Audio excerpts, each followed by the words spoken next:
안녕하세요. 개발 놀고 먹고입니다. 먼저 이 영상은 특정 종목을 권유하거나 투자를 강요하기 위한 영상이 아닙니다. 영상에서 이야기하는 내용은 지극히 개인적인 뇌피셜로 절대 투자에 참고하지 마시길 바랍니다. 투자는 본인의 선택으로 진행하는 것이며 선택에 대한 책임 또한 본인이 지는 것임을 명심하시길 바랍니다. 벌써 3월 첫 주가 지났습니다. 지난주에는 회사 업무가 바빠서 주식 거래창을 잘 못 보고 영상 녹화도 못했습니다. 야근이 좀 계속 있었고 술 약속도 있어서 늦게 집에 귀가하는 바람에 영상 녹화를 못했습니다. 지난주 못 올린 만큼 앞으로는 좀 더 부지런하게 열심히 올리도록 하겠습니다. 일단 계좌를 보며 이야기하도록 하겠습니다. 강원랜드는 일단 계속해서 빠지고 있는 모습이고 지금 이 지점을 2만 원 선을 깨고 내려왔는데 당분간 아마 18,000원까지는 무난하게 내려갈 걸로 생각을 하고 있고요. 밑으로 12,000원까지도 좀 열고 대응이 필요하지 않나 싶습니다. 18,000원 선에서 멈춰주고 반등을 해준다면 그걸로 고마운 일이지만 항상 최악을 고려해서 자금 배분을 해야 되기 때문에 12,000원까지도 열고 비중 조절을 하는 게 필요할 것 같습니다. 저는 모든 주식은 좋은 주식이라고 생각을 합니다. 예외적으로 생명, 개인 등과 같이 주주들의 등을 쳐먹는 범죄 행위로 인해서 상장 폐지가 되는 게 아니라면 모든 주식은 좋은 주식이라고 생각을 하는데요. 우리가 보통 그런 말을 쓰면 안 되지만 계잡주 도그, 잡주라고 하는데요. 이거는 못 먹으면 모든 주식이 계잡주인 거고 먹으면 그게 황제주고 좋은 주식입니다. 강원랜드 같은 경우에 그 좋았던 이유들, 제가 매수를 처음 시작했던 이유들, 마카오나 뭐 기타 리오프닝 등등등등 모든 이유들은 아직도 똑같이 유효하게 좋다고 생각을 하고 있으며 단지 우리가 주식을 하면서 손실을 보는 이유는 잘못된 시기에 사고 잘못된 시기에 파는 본인의 손가락과 판단의 문제라고 생각을 합니다. 어, 안 팔고 계속 수익 날 때까지 사면 결국에는 수익이 나겠죠. 상장 폐지가 되지 않는다면 뭐 그런 경우들이 있으니까요. 비중 조절을 잘 해나가면서 거래를 하면 될 것 같습니다. 이전에 IS에서는 일부 제가 비중이 너무 예상보다 많이 들어가면서 거기서 하락이 더 나오면 손실분을 처리하기가 힘든 상황이어서 손절을 일부 했다라고 얘기를 드렸고 여기 주계좌에서도 지금 한 100주 가량은 조금 줄였습니다. 해서 지금 손실이 났지만 물론 나고 있고 그래도 크게 많이 아픈 정도로 나고 있진 않아서 다행이라고 생각하고요. 아까 얘기 드린 18,000원과 12,000원 그 부분까지 대해서 비중 조절을 해가면서 앞으로 계속 거래를 해나갈 예정이고요. 혹시 강원랜드 같이 투자하고 계신 분들은 너무 급하게 물을 탄다거나 급하게 뭔가를 하기 위해서 거래를 하시는 건 제가 생각했을 때는 지금 좋은 판단은 아닐 것 같습니다. 물론 뭐 여기서 제가 이렇게 얘기했지만 18,000원 가기 전에 지금 가격에서 뭐 반등은 나온다면 나올 수도 있겠지만 그러면 뭐 서로 다 좋은 것이죠. 지금 뭐 만약에 물을 탔는데 지금 지수 같은 경우도 레벨이 상당히 높아져 있고 이 상황에서 하방으로 조정이 나오게 된다면 그거는 아마 감당을 할 수가 없을 수 있습니다. 우리가 이전 저점이 1900까지 빠졌었는데 1950이었나요? 빠졌었는데 여기까지 내려간다는 건 결국에 지금 올라온 것도 지수가 위로 거의 20% 가까이 올라왔는데 밑으로 반대로 20% 빠질 수 있기 때문에 지수가 20% 빠지면 아무리 좋은 주식이어도 올라가는 폭보다는 내려가는 폭이 클 수밖에 없고 대장주를 잡았더라도 생각보다 많은 수익을 내기는 힘들 수가 있습니다. 하지만 그런 낮은 확률을 위해서 지금 비중을 늘리는 건 좀 위험하다고 생각이 되기 때문에 약간의 대응이 필요하다라고 생각을 합니다. 그래서 강원랜드는 이 정도로 얘기를 하면 될 것 같고요. 웹캐시 같은 경우도 지금 좀 물려 있는데 이것도 지금 이거는 손을 안 댈 생각입니다. 이유는 둘 다 좋게 봅니다. 강원랜드나 웹캐시나. 하지만 웹캐시가 조금 더 제 생각에는 빠르게 반등을 줄 수 있을 것 같아서 당분간 손을 안 대고 그리고 지금 이전에 채권을 단기치 회사채를 팔아놨던 금액은 절반은 절반은 부채 10년 만기 부채에 담아놨고요. 그리고 절반은 인텔을 담아놨습니다. 그래서 인텔 같은 경우에는 가격적으로 지금 뭐 AMD에 많이 밀리고 있고 수요 자체도 많이 이제 부진한 거는 맞지만 그게 계속되냐라고 생각했을 때 그거는 아니라고 생각을 하기 때문에 가장 안 좋을 때 담자라는 생각으로 좀 인텔을 대략 한 1,700만 원 환율에 따라 왔다 갔다 거리니까요. 1,300원대에 1,700만 원 정도 지금 태워놨고요. 이거는 뭐 환율 움직이는 거랑 상관없이 가격적으로 봤을 때 32달러에서 34달러 선에서 지금 처리를 하려고 기다리고 있고요. 그제 올라가지고 지금 26달러 정도인데 앞으로 좀 추이를 보면서 거래를 할 예정입니다. 이전에 거래를 슈프리마 아이디라는 걸 잡아놨었는데 이게 출근하면서 아침에 이제 그냥 적당히 걸어놓는 가격에 팔려버렸더라고요. 그날 이제 17,200원까지인가 올랐었는데 VI 바로 밑에서 아마 그런 것 같아요. 그래서 살렸는데 이거를 다시 살려고 했거든요. 1%대 마이너스, 플러스 1%대까지 밀려서 이날 거의 9% 조금 넘게까지 갔었는데 다시 잡으려다가 비중이 조금 지금 현금이 아예 없어서 예수금이 안 잡고 일단은 예수금으로 둔 상태입니다. 계속 지금 주식을 좀 수량을 3월 이번 달에 아마 만기가 도래할 것인데요. 자사주 신청해 놓은 게. 그 뒤에 액션 나올 때까지는 일단 크게 변동 없이 만약에 더 빠진다면 조금 더 사는 형태로 대응을 할 생각입니다. 그 광동제약 같은 경우는 지금 이것도 지금 제가 뭐 예수금이 현재 없고 지금 들고 있는 채권은 뭐 팔 일이 당분간 또 없을 것 같아서 이자를 받아야 되기 때문에 예, 크게 아마 거래가 없을 것 같고요. 이 포트폴리오는 아마 다음 주, 다다음 주, 그리고 뭐 이달 말까지, 그리고 좀 늦는다면 아마 배당금이 들어오는 시기인 4월 달이나 5월 달쯤까지도 계속 이 상태로 가져갈 것 같습니다. 물론 중간중간에 주가 움직임에 따라서 대응이나 이런 것들은 있을 수도 있지만 크게 변화는 없을 것 같고요. 해서 다음 주도 아마 이렇게 갈 것 같습니다. 그래서 거래 내용 자체는 크게 변화가 없고 뷰 자체에 대해서도 변화가 있을 만한 게 저는 사실 개인적으로는 없었다고 생각이 돼서 뭐 따로 다음 주에 대한 계획은 지금 잡을 필요는 없을 것 같습니다. 해서 지금 좀 다른 이야기를 해볼까 합니다. 우리나라 반도체가 지금 미국 반도체법 때문에 조금 어수선한데요. 이게 호재인지 악재인지 사실 개인이 알기가 어려운 부분들이 있습니다. 보조금을 받아서 뭔가 세제 혜택을 받는 것은 분명히 이익이 되겠지만 추가 이익에 대해서 환수가 들어가고 또 영업 비밀을 제공을 해가면서까지 들어가는 것이 과연 이익이 되는 것인가에 대해서의 판단은 개인이 내리기가 제가 생각했을 때 상당히 힘든 부분이 있다라고 생각이 되고 그냥 감정적으로만 보면 무조건 우리나라의 기업들에 손해를 끼치는 사실 빨대 꼽는 행동이 아닌가 싶은 부분이 더 크긴 할 겁니다. 그래서 그렇게 좀 판단하기 어려운 쪽에 뭔가를 하려고 하는 것보다는 반도체 쪽을 투자한다라고 했을 때도 우리나라보다도 해외 쪽을 조금 눈을 돌리는 것도 나쁘지 않다고 생각을 하고요. 그리고 너무 반도체 원툴 포트폴리오로 가는 것도 위험하다고 지금 시기에는 생각을 합니다. 물론 리스크와 수익률은 서로 등가의 관계에 있지만 그래도 지금 삼성전자 주가도 꽤 많이 올랐기 때문에 저점 대비 좀 조심을 해야 된다라고 생각을 하고요.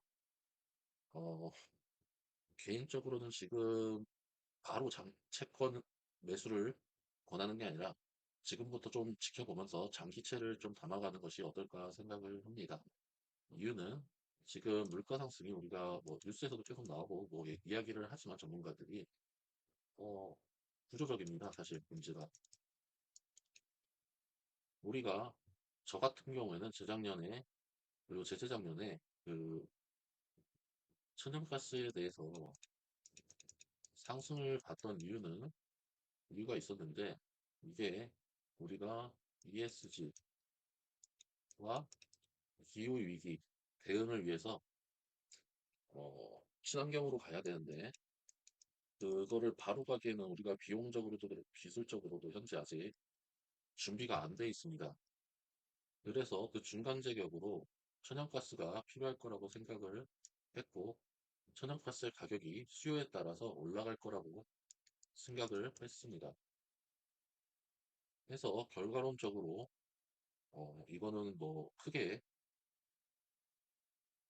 맞아 들어갔는데 사실은 이것도 중간에 전쟁이 나지 않았다면은 그렇게까지 튀지는 않았을 것 같은데 전쟁으로 인해 더더욱이 크게 튄 것 같습니다. 지금 우리가 구조적인 거에서 이런 에너지, 뭐, 수급에 따른, 그리고 전쟁으로 인한 우리가 물류 대란도 많이 들었었죠. 물류의 적체 등과 같은 병목 현상들을 제외하고도 우리가 전문가들에게서 계속 들었던 또 하나의 이유, 인구 구조적인 문제가 있다고 저도 생각을 합니다. 코로나로 일단 노령 인구의 사망자가 많았죠.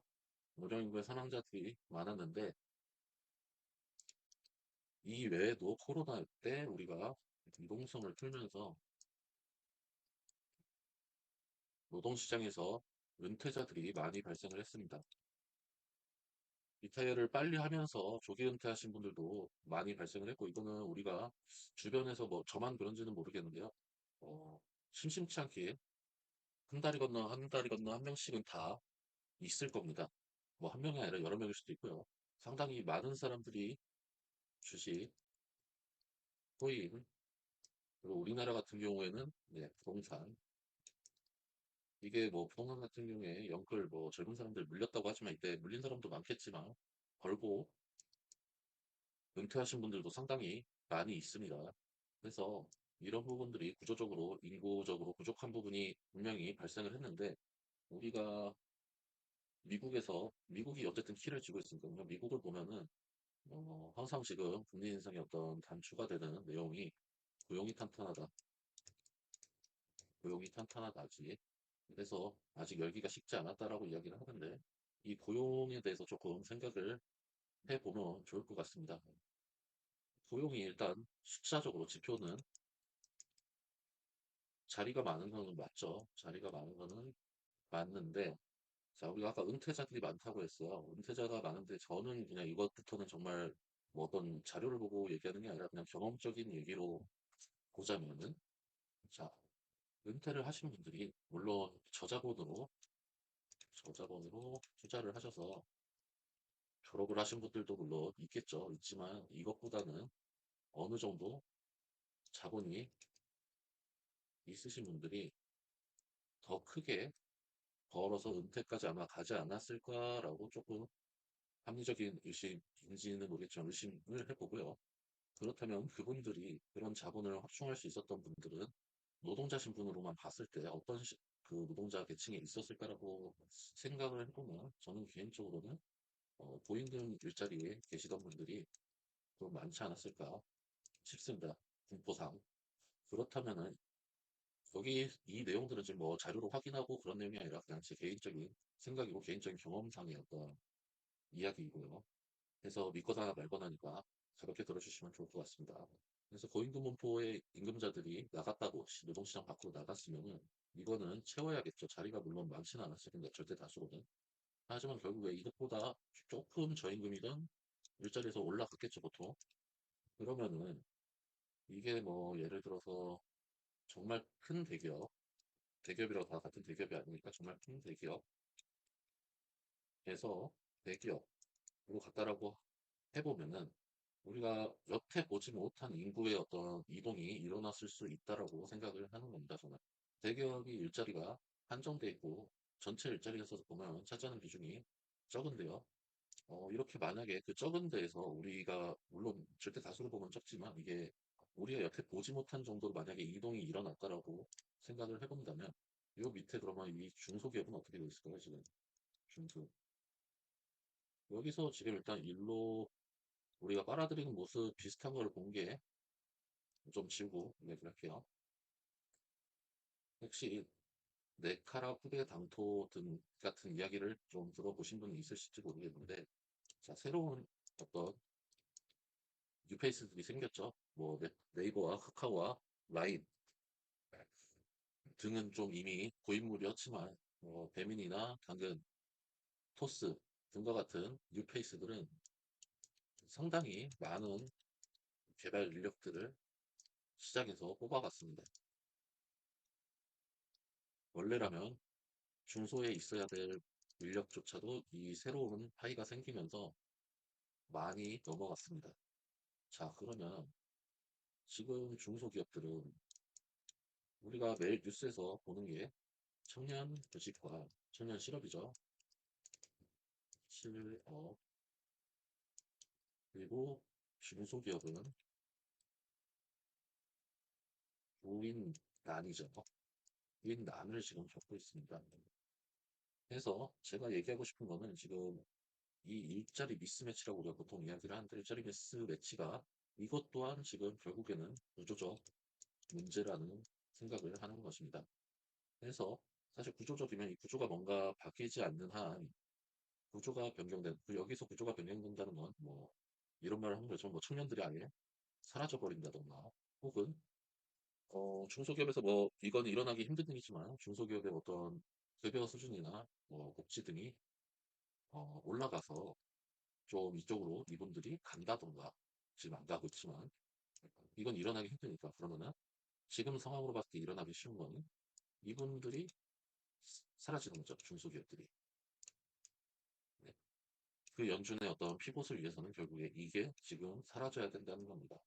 이게 사라진다는 건데 좀 생각을 해보자면 우리나라를 기준으로 보자면 대기업 비중 얼마 안 되잖아요. 거의 그냥 우리나라 수익은 이제 대기업이 거의 다 차지하지만 우리 일반적인 국민들 노동자 계층의 거의 대다수는 중소기업에서 일을 할 것인데 이 일터가 다 사라진다는 얘기고 이거는 아마 심각한 경기 침체를 만들 거라고 생각을 합니다. 이게 안 일어나면 좋겠지만 지금 미국의 연준이 되는 게 지금 이거는 우리나라 얘기를 했지만 미국도 저는 개인적으로는 비슷하다라고 생각을 하고요. 그 이유는 이제 뭐 지금 미국에서 나왔던 그인 관련해서 서비스 업종이라든가 뭐 예를 들어서 트럭커라든가 이런 분들 남들이 잘 안 하려고 하는 그리고 임금이 물론 많지만 그 고임금 화이트 컬러나 블루 컬러들의 고임금 직급보다는 아무래도 떨어지는 처우가 떨어지는 일자리는 결국에는 어, 경기가 정말 망가져가지고 일자리들이 없어지지 않는 한은 힘들 것인데 지금 위의 업체들 빅테크 소위 빅테크의 영업이익들을 봤을 때는 부러지더라도 이게 뭐 얘들이 단기간에 망하거나 그러긴 쉽지가 않죠. 그리고 이렇게 망하게 하는 걸 미국에서 원하는 건 아닐 겁니다. 결국에는. 그렇다 했을 때 아까의 그런 구조적인 문제를 해결하기 위해서는 결국 중소가 사라져야 된다라고 얘기를 했는데 그 업체들이 어, 미국의 연준은 고용을 보면서 지금 고용과 물가 상승률을 보면서 계속 지금 올리고 있는데 이게 잘못된 판단을 하는 시기가 올 거라고 생각을 합니다. 저다가 이거는 뭐 판단을 잘못된 판단을 무조건 할 거라고 생각을 하고요. 데이터 디펜던트하게 뭔가 판단을 한다라고 했으니까. 근데 이게 잘못된 판단인 걸 우리가 지표로 알게 되는 순간은 이미 시장은 무너져 있을 거라고 생각을 합니다. 이 시장이란 건 금융시장뿐만이 아니라 좀